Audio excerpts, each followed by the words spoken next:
विष्णु भगवान ने पृथ्वी को किस समुद्र से निकाला था, जबकि समुद्र पृथ्वी पर ही है? वो ये है कि इस मंदिर के मुख्य गुंबद की छाया कभी भी जमीन पर नहीं पड़ती। इस मंदिर के अंदर आप चले जाते हैं तो बाहर की समुद्र की लहरों की आवाज आपको सुनाई नहीं देती। इस मंदिर में प्रसाद की भी कभी कमी नहीं होती। भारत का यह एकमात्र ऐसा मंदिर है जिसका ध्वज रोज बदला जाता है। मान्यता है कि अगर एक दिन भी मंदिर का ध्वज नहीं बदला गया तो यह मंदिर खुद को 18 साल के लिए बंद कर लेगा। बचपन से मेरे मन में भी ये सवाल था कि आखिर कैसे पृथ्वी को समुद्र में छिपा दिया जबकि समुद्र पृथ्वी पर ही है। हिरण्यकश्यप का भाई हिरण्याक्ष ने पृथ्वी को ले जाकर समुद्र में छिपा दिया था। फलस्वरूप भगवान विष्णु ने सूकर का रूप धारण करके हिरण्याक्ष का वध किया और पृथ्वी को पुनः उसके कक्ष में स्थापित कर दिया। इस बात को आज के युग में एक दंतकथा के रूप में लिया जाता था। लोगों का ऐसा मानना था कि ये सरासर गलत और मनगढ़ंत कहानी है, लेकिन नासा के एक खोज के अनुसार खगोल विज्ञान की 2 टीमों ने ब्रह्मांड में अब तक खोजे गए पानी के सबसे बड़े और सबसे दूर के जलाशय की खोज की है। उस जलाशय का पानी हमारी पृथ्वी के समुद्र के 140 खरब गुना पानी के बराबर है, जो 12 बिलियन से अधिक प्रकाश वर्ष दूर है। जाहिर सी बात है कि उस राक्षस ने पृथ्वी को इसी जलाशय में छुपाया होगा। इसे आप भवसागर भी कह सकते हैं, क्योंकि हिंदू शास्त्र में भवसागर का वर्णन किया गया है।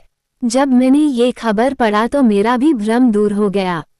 और अंत में मैं सिर्फ इतना ही कहना चाहूंगा कि जो इस ब्रह्मांड का रचयिता है, जिसके मर्जी से ब्रह्मांड चलता है, उसकी शक्तियों की थाह लगाना एक तुच्छ मानव के वश की बात नहीं है।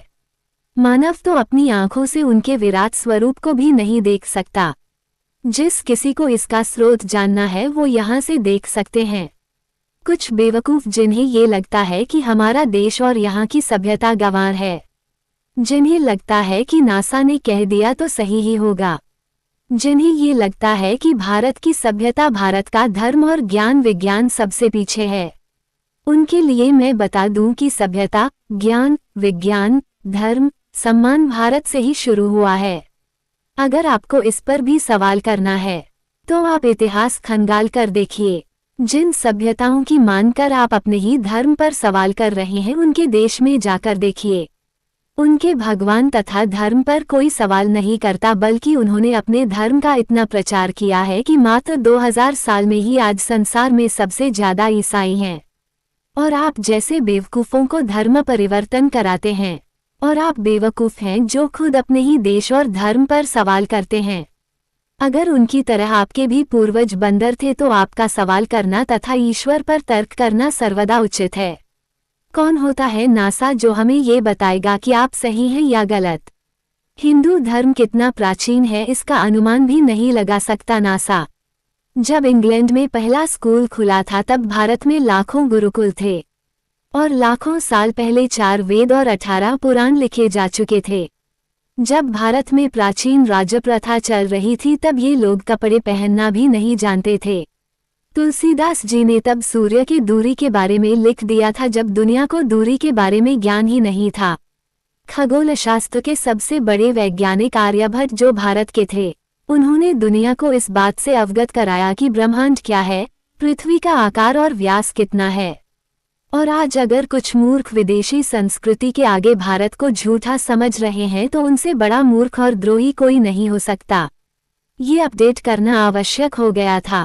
जिनके मन में ईश्वर के प्रति शंका है, जो वेद और पुराणों को बस एक मनोरंजन का पुस्तक मानते हैं, उनके लिए शास्त्र कहता है दिन और रात का सही समय पर होना, सही समय पर सूर्य अस्त और उदय होना, पेड़ पौधे, अणु परमाणु तथा मनुष्य की मस्तिष्क की कार्यशैली का ठीक ढंग से चलना ये अनायास ही नहीं हो रहा है। जीव के अंदर चेतना कहाँ से आता है, हर प्राणी अपने जैसा ही बीज कैसे उत्पन्न करता है, शरीर की बनावट उसके जरूरत के अनुसार ही कैसे होता है। बिना किसी निराकार शक्ति के ये अपने आप होना असंभव है। और अगर अब भी ईश्वर और वेद पुराण के प्रति तर्क करना है तो उसके जीवन का कोई महत्व नहीं है। दोस्तों, कहानी पसंद आई हो तो कृपया सब्सक्राइब लाइक और अपने दोस्तों से शेयर करना मत भूलना, क्योंकि मैं आपके लिए अच्छी अच्छी कहानी लेकर आती हूँ रोजाना। ऐसे ही कहानियाँ सुनने लिए हमें सब्सक्राइब जरूर करें। राधे राधे दोस्तों।